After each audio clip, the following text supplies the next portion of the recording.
this meeting in order. Notice of a regular meeting, December 2nd, 2024, 5 p.m. City Council Chamber, 3947 Lincoln Avenue, Groves, Texas. Y'all rise for the prayer and pledge.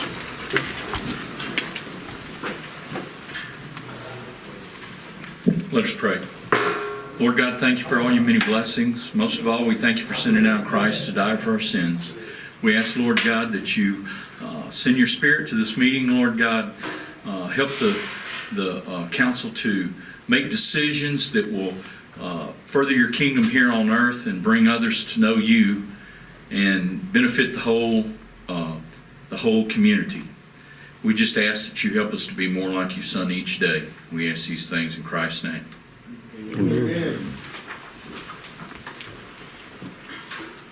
Pledge allegiance To the flag of the United States of America and to the republic for which it stands, one nation, under God, indivisible, with liberty and justice for all.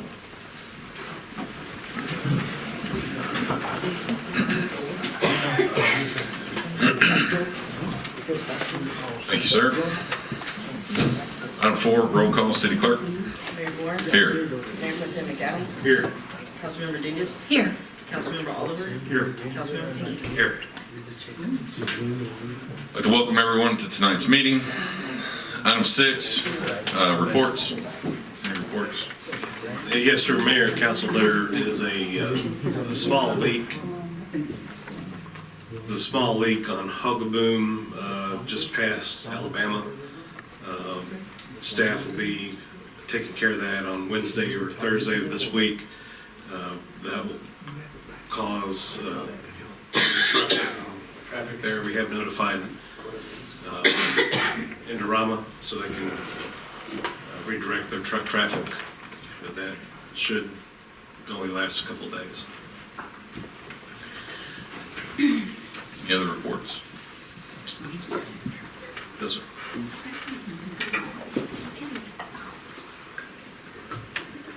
Mr. Mayor, City Council, distinguished guests, Ken Lofton, 3100 Eugenia Lane, Groves, Texas. This Saturday will mark the 83rd anniversary of Pearl Harbor Day. An attack on Pearl Harbor awoke a sleeping giant, and with it produced what has been called the greatest generation. My grandfather was one of those, the greatest generation. We remember Pearl Harbor, but more importantly, we remember the thousands of soldiers, sailors, and Marines who died during that day and in the years that followed. That day of infamy produced over 3,500 casualties, 18 ships were sunk, and more than 350 aircraft were destroyed. Although it was a day of great tragedy, it served to reignite our national pride and our national spirit. The attack on Pearl Harbor taught us that we need to be ever vigilant against the enemies of our way of life. It taught us against the necessity of maintaining a strong national defense and a well-trained and well-equipped military. The lessons learned from the attack on Pearl Harbor have kept our nation safe and secure. But on September the 11th, 2001, we were reminded that we must never let our guard down. Since we enjoy an abundance of freedom, we are never exempt from danger.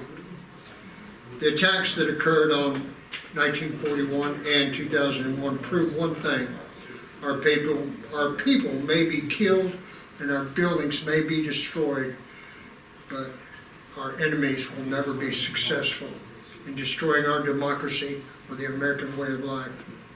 Many, if not most of the survivors of the attack on Pearl Harbor are no longer with us. Many went on to serve in other places. Some became casualties in other wars. Their contributions, sacrifice, and steadfast devotion to God, country, and their families provide us with examples which we should strive in our own lives. We remain inspired by their perseverance, and we are strengthened by the memory of their actions. So let us leave here this evening equally resolved in our determination to serve our nation honorably as well. Thank you, Mr. Mayor. Thank you. Item 7, citizen comments. Do we have any citizen comments? Citizen comments. Item 8, we will deliberate on the joint public hearing with the Planning and Zoning Commission for specific use permits for a game room located at 6850 25th Street. This will start our public hearing. Notice of a public hearing. Notice is hereby given that a joint public hearing between the City Council members and Planning and Zoning Commissioners will be held on Monday, December 2nd, 2024, beginning at 5 p.m. at 3947 Lincoln Avenue.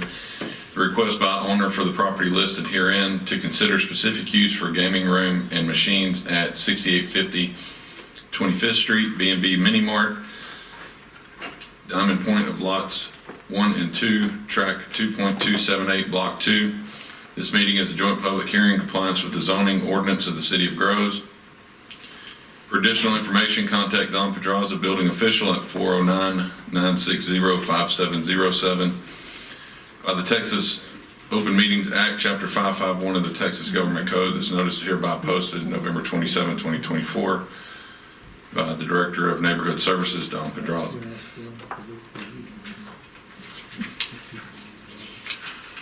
Are the individuals making the request present? Yes, sir. Don, do we have it, where their names are not on here?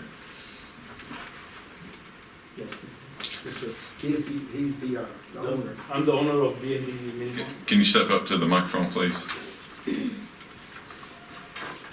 What is your name, sir? Shahid Ali Momin. I'm gonna ask you to spell it for me if that's okay. SHAHIDALI and last name Momin, MOMIN. Okay.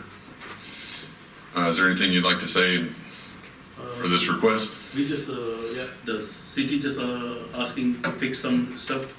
We did it and just one report left to give to Mr. Pedrosa. So we give him the report. Any questions from City Council? No. No. Any questions from City Council to you? Is this a new application or a renewal? The renewal, This is the renewal. You already have the game room established. yes.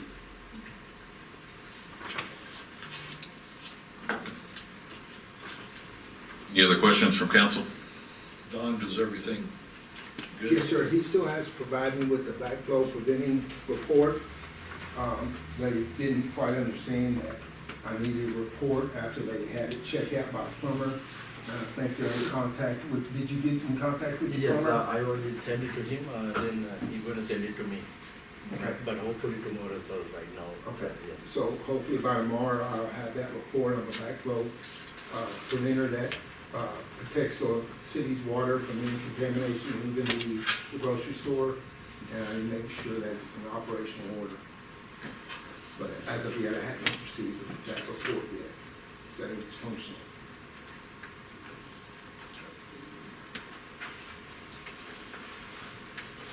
Any other questions from council? Any questions from the Planning and Zoning Commission? We have a couple of items. One is the windows must be transparent and non-obstructive. I believe we have blinds, Yeah. got those blinds. We just that come removed down. it. I mean, they got to come down totally. That has to be 24/7 open to where you can see them. Okay. Since renewal for this one, it comes to our attention that we started reviewing a little deeper into the ordinances. We found that based on section 21-40 under transparent, uncovered and windows required, all of the sites, gaming machines and 8-liners are visible upon entering the premises from the front door. Didn't catch this the first time. When you walk in the front door, this game room is behind another wall. But you got the cashier, and then you got another wall, and they're behind that wall. So I'm not sure if you want to address that tonight, or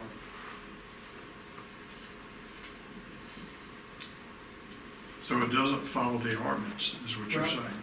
after further review, there's so many different ordinances in here, we didn't catch that one. I understand. This next review. But it's something that y'all have found, Right. that it does not follow the ordinance as That's written. correct. as you walk in the door. Has he been notified that? Yes, before sir. tonight? No, we just come across this. Yes, sir, he was, when I did my walkthrough, I made mention about that wall needed to be down so they can see through the cashier. But I as mean, of now, from the it's, cashier, from the front, all the way to the gaming. But it's still not done yet, I- but you know. Did y'all take care of that? Actually, we don't know, like first time, like when we apply first time, so we especially make that windows for, put machines there. So, we don't know, like we already have windows in the front, we can put there. Yes, sir, remember when I was explaining to you, being behind the cashier, you had that wall? And I said, this wall's a problem, you have to see through it. And you guys said you understood what I was saying, that needed to be cleared off. And I told them, well, you know, at least come up to waist height. And you said, oh yeah, we can take those and put them, all that stuff on another wall. That's other wall, I did already. Yes. Oh, yes, I cleaned that side. We already did, right? Yeah, we did. How long ago was that walkthrough? Thursday, a week ago, the week before Thanksgiving. So the wall's still there? No, No, that's already removed. which, can I really don't understand, which wall? There's no wall there. The one I showed you. He knows- Stock he is, knows yeah, I know, which that one, that only the stock made, like, we keep the stock, so we remove the. So you old remove stock. it? Yeah, so he's removed it, sir. it is removed, or you're going to remove No, it? he already removed. He already removed, we removed that, Okay, so then we need another inspection to let the city knows that we're in compliance. You have another walkthrough plan, Don? I can do it tomorrow, I didn't have time today, just had too much to do. My apologies, but that was one place I could not get to today. Is planning and zoning prepared to go and look? I went by there today, I didn't go inside. I was double checking on the bushes that were covering the window. They took the bushes down, but the blinds were still up. Okay, but inside the building, planning and zoning needs to go inside the building. Need to go look. Yeah, but I'll leave here, I'm gonna go look before we have all Don, the, and I'll probably, when you leave here tonight, before you go to the P and Z meeting, can you swing by and Yes, poke sir. your head in? Yes, sir. Do we need to table this? It's a public. Yeah, this is a public hearing. Any other questions from the planning and zoning? All right, you can sit down, thank you. thank you. Do we have any property owners within 200 feet who wish to speak in support of the request? Property owners within 200 feet who wish to speak in support of the request? Any property owners within 200 feet who wish to speak against the request? Property owners within 200 feet who wish to speak against the request? Any citizens of Groves who wish to speak in support of the request? Citizens of Groves who wish to speak in support?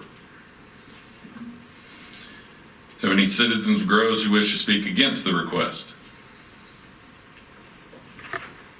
Any citizens of Groves who wish to speak against the request? Oh, there it is. Right. No action will be taken at this meeting. The Planning and Zoning Commission will meet independently and submit a recommendation to the City Council. Final determination of the request will be made at a future City Council meeting. That concludes our public hearing. Go back to the regular agenda. Item 9, deliberate and act to approve the minutes of the November 18th, 2024 City Council meeting and joint public hearing.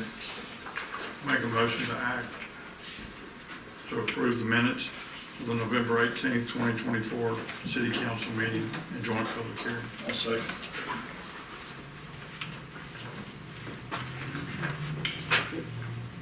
Have a motion and a second to deliberate and act to approve the minutes of the November 18th, 2024 City Council meeting and joint public hearing. Do I have any questions? No questions, vote on the motion. Mayor votes aye. Mayor Pro Tem McAdams. Councilmember Canitas. Councilmember Oliver. Councilmember Dugas. Bless you. I'm sorry, Councilmember Dugas, I didn't. Aye. Okay. Motion passes. Item 10, receive the minutes of the November 18, 2024 Planning and Zoning meeting. Everyone have a copy?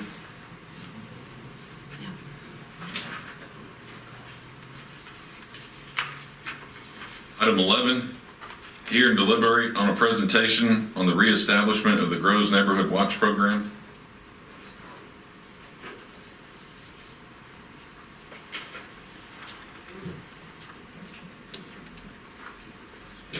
Here we go.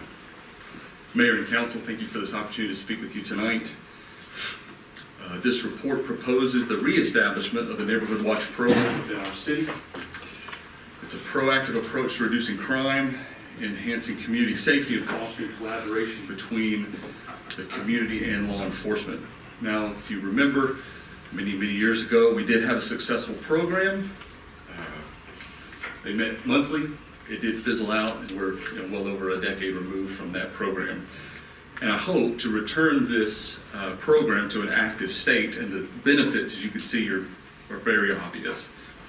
A successful program will empower our residents to take an active role in protecting their homes and their neighborhoods, while also providing law enforcement with valuable information for addressing their specific safety concerns.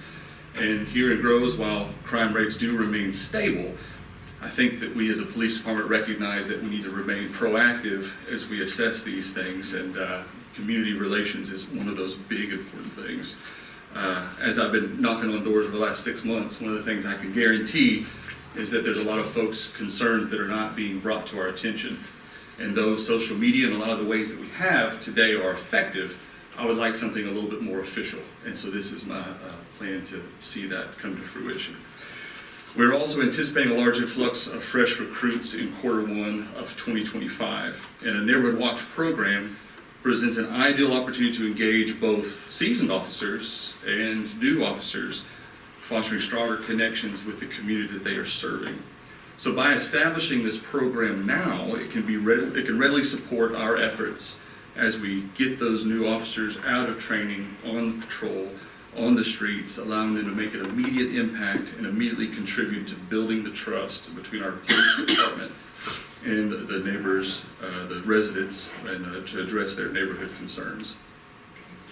So the objectives of this program, obviously we want to leverage community participation to monitor and report criminal activity, deterring crime before it occurs. We also want to educate our residents on current crime trends, safety practices, how to effectively work with police, as well as some of the things that law enforcement is seeing currently and as we move forward, as things are always evolving. We also want to strengthen a relationship between our Groves Police Department and the residents specifically, creating a shared sense of responsibility for our safety as a community. And we want to provide law enforcement with more eyes and ears out there so that we can get effective and proper improving incident reporting and reducing our response times. Now, this is how the program, as I see it, would be structured. We'll have volunteers that work as coordinators. They will be liaisons between their neighborhoods and the police department. They'll receive training and provide ongoing support for their respective neighborhoods specifically. We'll have quarterly meetings that will be held to discuss the trends, safety tips, and continue to have that communication fostered. Now, earlier I mentioned that we had monthly meetings.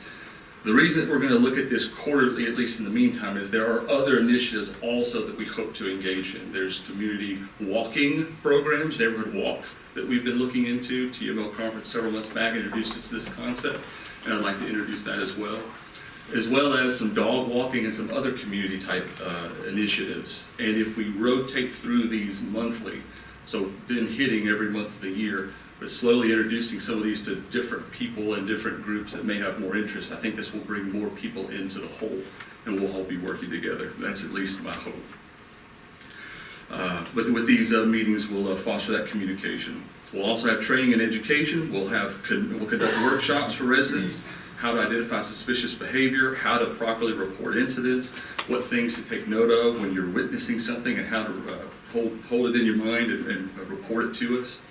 We'll also have collaboration with the other city departments, so local government officials, you folks, of course, on council, and community organizations as well, so that we have a holistic approach to safety, where we're all working together. And of course, technology is always changing, and there's so many different things that we can use for communication tools. So we hope to utilize some of those as well, and coordinate with those tools. The implementation plan is as follows.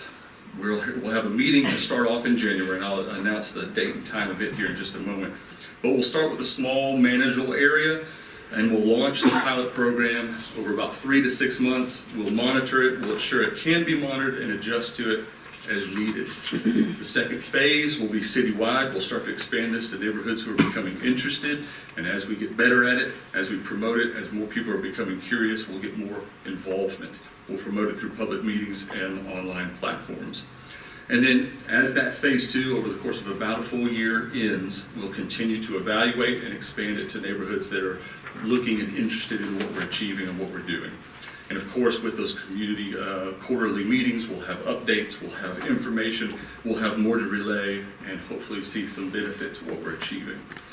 Now, from a budgeting standpoint, there will be some initial funding needed, at least on the offset. I don't necessarily foresee any type of concern that we can't handle some of this through our police budget. Being a department head, I'm in a unique position where I can step forth and volunteer some time to see some of these things occur. And so that's what I plan on doing. However, when we're working with the community, when we're working with partnerships and local businesses, I think that we can work together to make this effective and appropriate. But mainly for flyers, marketing, advertising. I know some of our neighborhoods have had signs in the past with some certain specific information, phone numbers to call, coordinated efforts, and I can see us using some of that funding to get those things going. The outcome that I expect is a reduction in neighborhood crime, particularly property crimes. I hope that over the course of the year we can see improved community police relations. I want to empower our residents to feel safer, to feel more connected amongst themselves, as well as feeling more freely in their communication with the police department, that they're being heard, that they're being listened to, and that the things that they're bringing to our attention are being addressed. And last, I want to develop a scalable model that we can continue to use as this expands citywide.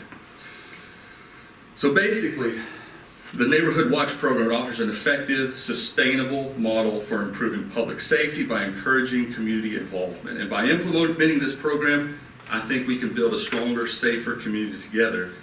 And in this moment, I just want to respectfully request your support. From mayor, from council, I know that as you're speaking with your constituents, as other people I hope are asking about this program, I hope we can get a lot of buy-in. I hope we can get a lot of excitement so that we can move forward. And if y'all mark your calendars, we're going to have our kickoff meeting January the 14th. I believe that's a Tuesday night. January 14th, it'll be at 6 p.m. at the Municipal Court, 4201 Main Avenue in our courtroom.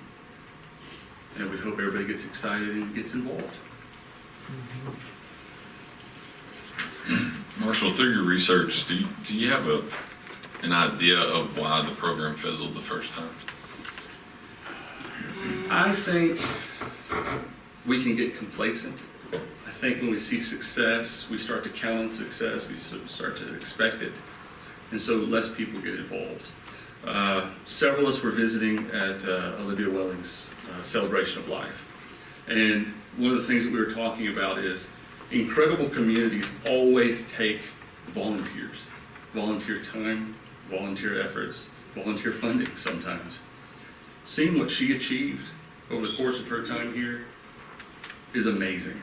And I think we need more folks that want to engage in this community in that capacity. And honestly, I think that's what it is, complacency and maybe distraction.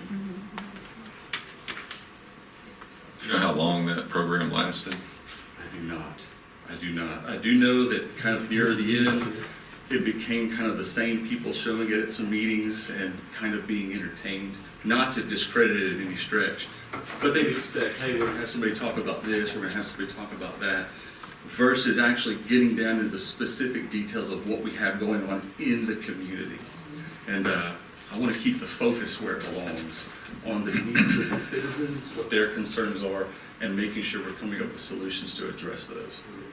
How long ago was the program? It was before I started working, so well over 15 maybe years ago, 15 or so plus. I believe under Marshall Wilmore.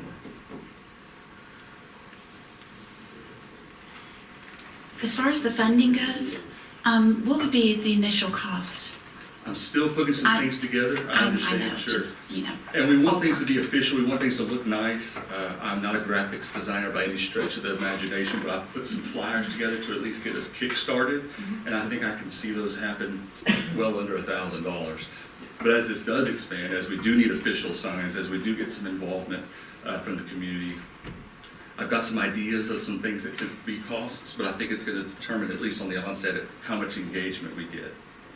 Well, if someone wants a sign in their yard, they could help pay for it. Sure, absolutely. And we'll cover a lot of those in our first meeting.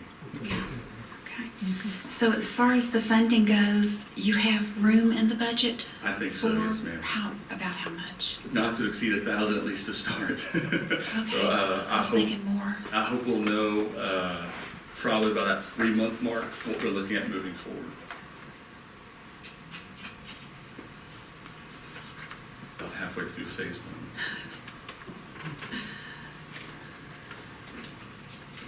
1. Any other questions for the marshal? I know you talked about training, and it's in your papers and all, but I wanted to ask also, where are we at, and this was talked about during your campaign. Sure. Where are we at on creating a department for weeding out the drug problem and the gang problem here in Groves, the Mexican drug cartels, the ID thefts, the gun runners, all of that? I would argue or state at least that we never stopped addressing some of the concerns in the city. Obviously we get information from different sources, some reliable, some not. I don't want to comment specifically about any specific strategies that we're utilizing that are effective, but I will state there was talk of a specific department. Sure. So I'm assuming that you mean maybe a narcotics division of sorts. Mm-hmm. Right now, as we are low on staffing, we are addressing getting staff in first. And though we do have some of our CID that does specialize in narcotics cases, we need more people on patrol because patrol is our backbone. Obviously that community aspect, that focus on responding to the concerns of the citizens, that starts on patrol and it's supplemented by the rest. So I've got to get officers there first. But as I mentioned in this presentation, Q1, we're very, very hopeful and excited that we may have a pretty strong influx of officers that start January 6th. So it is my hope that we have a lot more flexibility as soon as April, and we start really kicking off some of those initiatives. When you say start, I'm sorry. No, go ahead. When you say start January 6th, is that in the academy or coming out of the academy? FTO training, starting January 6th. We hope to have 4 in training. 4 in training? Yes, sir. And you're 8 short right now? Technically 7. 7 short. So with this neighborhood watch, and I'm all for it. Yes, ma'am. I think it was a very good program and is in many cities, across the United States. But we do have some very serious problems, and you and I have talked about it, and it was talked about during your campaign. Because we have the drug runners, we have the identity thefts, and I've personally been a victim of that. We have the gun runners, we have people poisoning dogs and all these things that are not normally talked about because, it's not happy. So what would you do with Neighborhood Watch to help people recognize it and know, because we've also got the motorcycle gangs running the older people out of our city and things like that. So I think as I've presented, I think getting more buy-in, I think getting more corroboration, training folks on what to look for, giving them raw, real details about what we're seeing and what we're experiencing and what we're fighting against, having everybody on the same page, talking about some of those issues that aren't necessarily easy to talk about, but finding the people that are willing to do so and put that effort in, I think we can see a lot of effect there, a very positive effect. And they would all be trained as to how to report back to you. The things we're interested in, the Unbiased things we're reporting, looking for. Oh, just- absolutely. And we've never been uninterested in what somebody has to say, but that does become our job to take the information that we're getting, sorting through it, making sure we're getting viable information and appropriately acting on it based on probable cause and everything else that we can establish.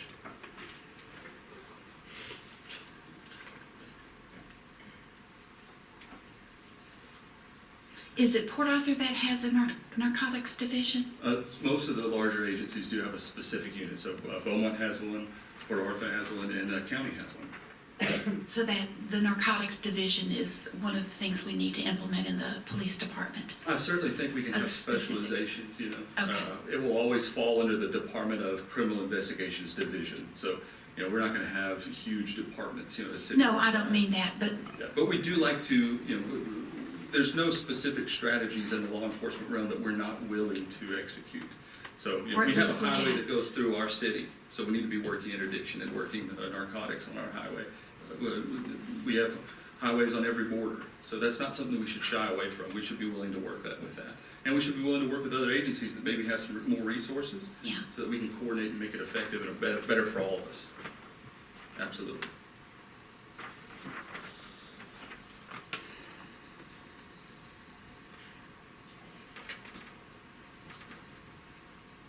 Any other questions? Thank you, Marshall. Thank you.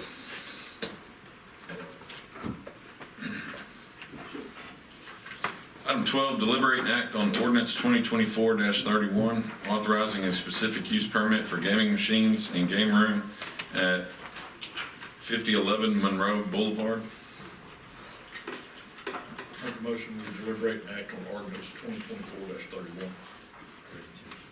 31.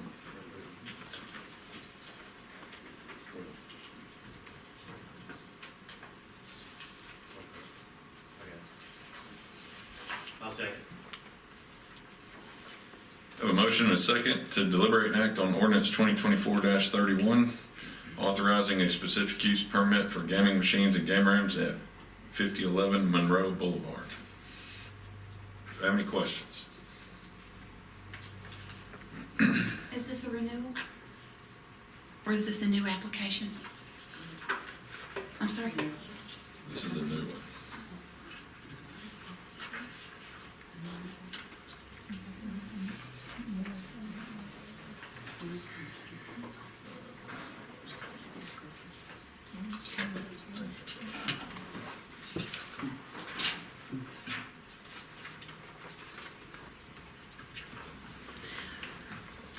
The email Mr. Caruth sent addressed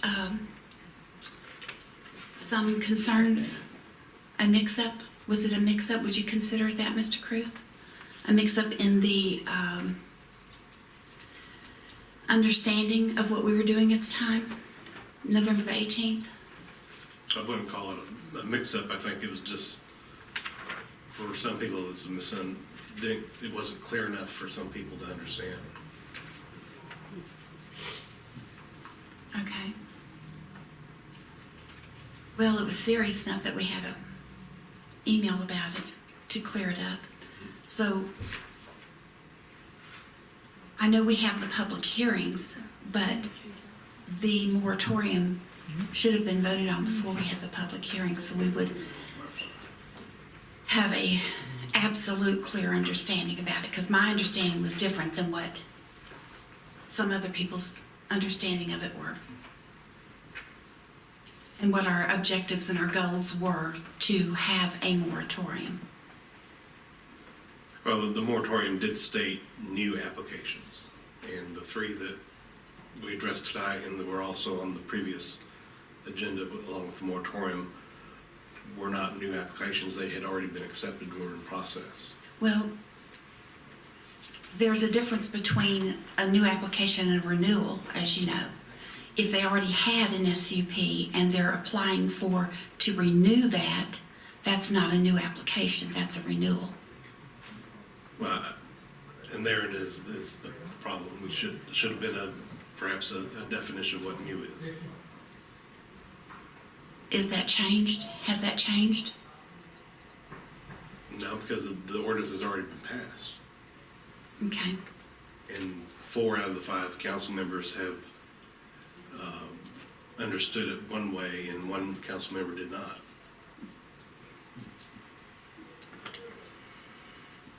Okay. Well, I think it was done out of order. I don't think anything was explained correctly. I don't think it was done on purpose, but I don't think it was explained correctly or rightly, and I don't think it was done in order.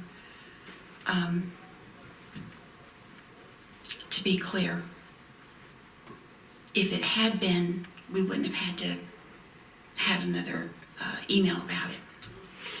I'm not blaming you. I'm not saying you're to blame.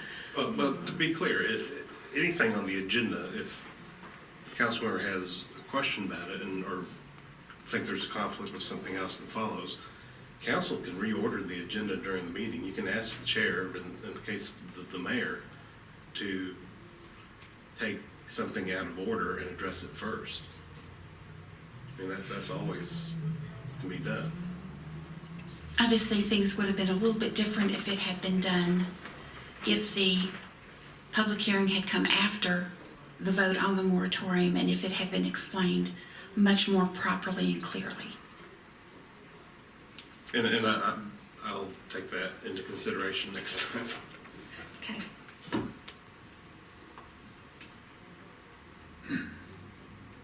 Was there any objection? Oh, did planning and zoning leave?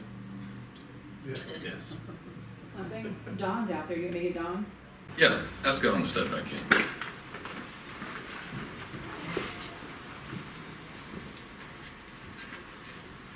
Hey Don, you're being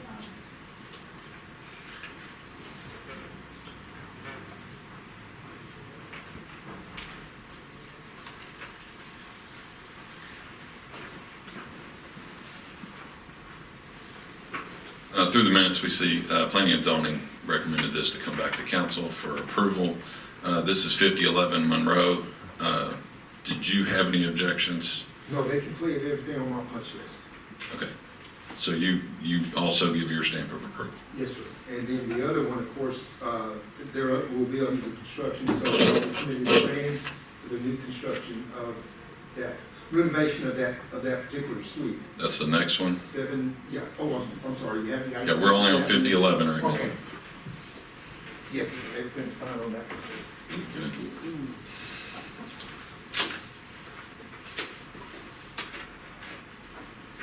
I'd ask Mr. Monks, would you be so kind to clarify, do we have any legal standing to deny this motion?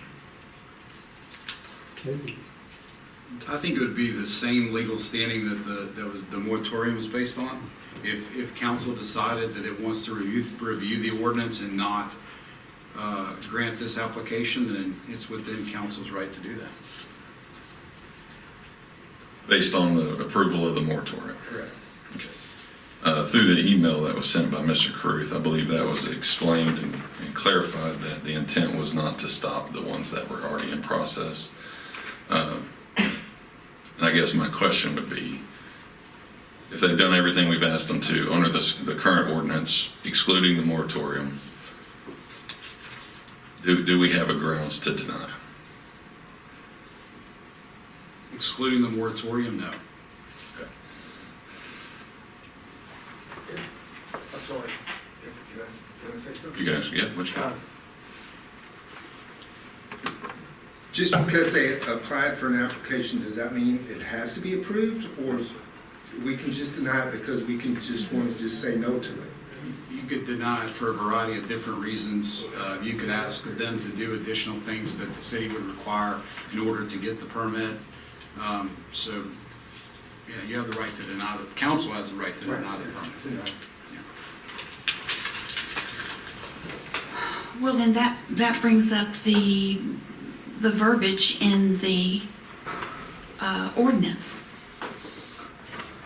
Okay, and I'm reading from your email, Mr. Caruth. He said suspend as to new applications. Why wasn't it put in here, new or renewal? Why wasn't it more clear? In my world, there is no real renewal application.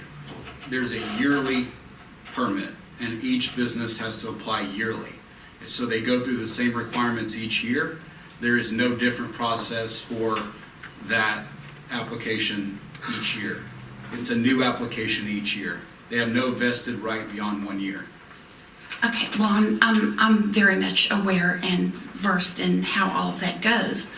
But on the moratorium, it may be they may have had to fill out a new application, but if it's an already established business, that would be renewing the SUP, and that's been said plenty of times before.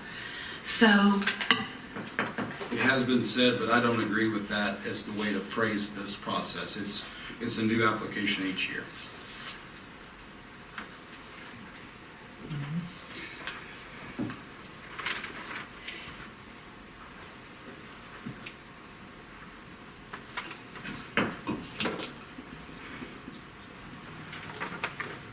Any other questions? well, a new application doesn't, one of the things I said was, a new application doesn't guarantee a yes.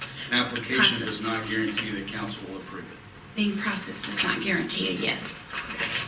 So somewhere along the line, there was a problem with the wording of the ordinance, or somewhere in between conversations, I'll put it that way.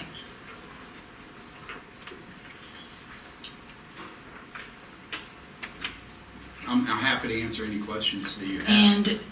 And I don't see anything in the ordinance itself or addressed that we do have one that's coming up probably within the moratorium that I consider it a renewal if they've already established business, and even though they have to fill out a new application, it is renewing. That was raised There- that night. Yeah. They voted on the moratorium that there would be at least one business that would fall within that 6-month window, and the moratorium would apply to that business. That was discussed that night. Okay, and what I had said that night, and that's November the 18th, and what I had said that night is we needed to either discuss it or we needed to find out how we would handle that, because that is an already established business, been here for a long time, and it's coming up for renewal during the moratorium. My So what I understanding had, is that we would use the time during the moratorium to address that issue. okay, because my understanding and what we had done in the past and what I had brought up that night was that we had given an extension until questions of the moratorium were answered. But that would take council So we- action. It still could be done. It just has to be a separate discussion for that particular decision. Does council want to grant an extension for that business? Right, and that, just think that should have been addressed in this, since we were doing a moratorium, and that business was coming up for it. That particular business doesn't come up until January or February, I right? think it's later than that. July. In July? It's later. So it's, If it quite a falls ways within that, we need to Right. make some type of assurance that if nothing is settled, if it hasn't been settled, that the business could continue with an extension, which is what we've done before. This city council has. We still have that option Yes. as a council. Yes, sir.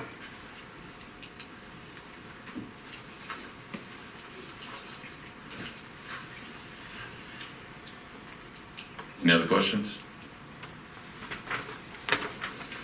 No other questions, we'll vote on the motion. Mayor votes aye. Mayor Pro Tem McAdams. Aye. Councilmember Canitas. Aye. Councilmember Oliver. Aye. Councilmember Dugas. No. Motion passes.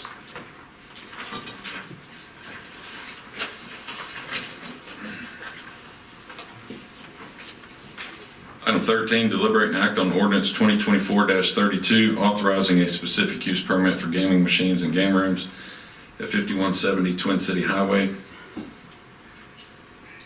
Make a motion, we deliberate and act on ordinance 2024-32. Second.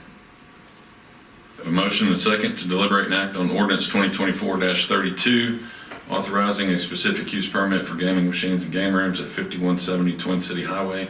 Do you have any questions? Don, is this the one that is under construction, you said? Yes, sir, they submitted plans on the renovations to that particular suite. And they're waiting on, of course, y'all decision on if they're going to continue to go forward with construction or not. This is the new one going in, right? Yes, ma'am. Okay. So based on what we see here, if we approve the specific use permit, but they won't actually get the permit until they finish construction, correct? That's correct. Once they get their, their CO is issued, Okay. then their gaming. Does the specific use go into today, Yes, or would it be once they finish construction? Because that would affect their renewal time. no, it goes into effect when it's approved by you guys. Okay. And then. So if it takes them a year to finish construction, they would have to apply for a new one Yes, sir. regardless? Yes, sir. Okay. And they understood that. Have you've received the plans for the construction? Yes, sir. And you've gone over them? Yes, sir. And it meets? The fire department and myself, yes, sir.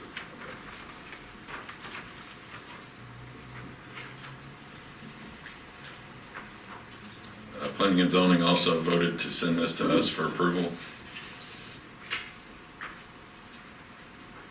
You have any other questions?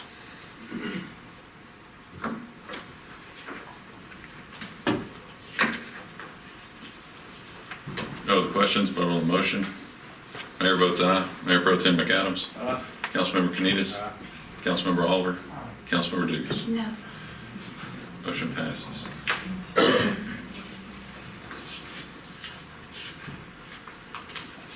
Item 14, deliberate and act on the December 2nd, 2024 invoice list. I make a motion. We deliberate and act on the December 2nd, 2024 invoice list. I have a motion and a second to deliberate and act on the December 2nd, 2024 invoice list. Do I have any questions? Mayor and council, we have 6 items tonight. Albanese Cormier Holdings, it's a subdivision rebate on utilities at Indian Springs, $24,124.49. City of Port Arthur for landfill fees, $15,695. Corn, Maine for 3 fire hydrants, $11,463.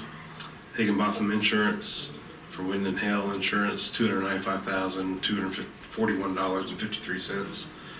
LMVA for raw water, $42,206.13. Zone Industries and two invoices from them for pumps, wastewater plant, $17,750 and $43,009 for a grand total of $449,489.15.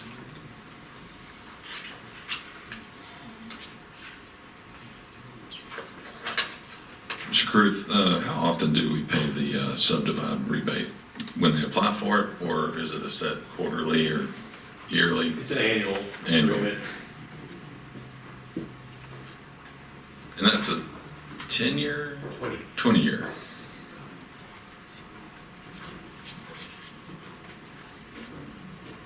And the pumps, was that a planned or unplanned? Unplanned. I don't know, to be honest with you, I don't know. It's unplanned. Unplanned.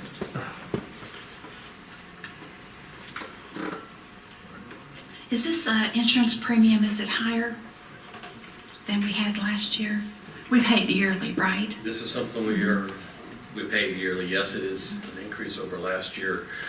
We paid in a lump sum because we do get a discount for paying it in a lump sum. How much more was it? I don't know off the top of my head. I'll be happy to look and get back to you. The rate is lower, but we added A couple of buildings were not included the last couple of years, they were added to it. So we're paying more, but the rate is lower.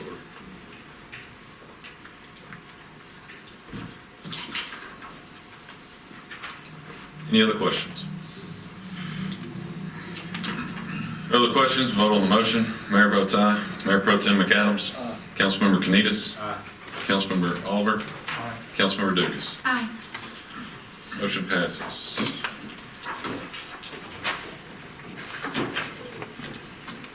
Item 15, councilmember comments.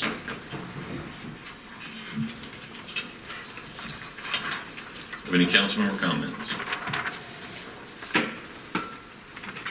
Hope everyone had a happy Thanksgiving.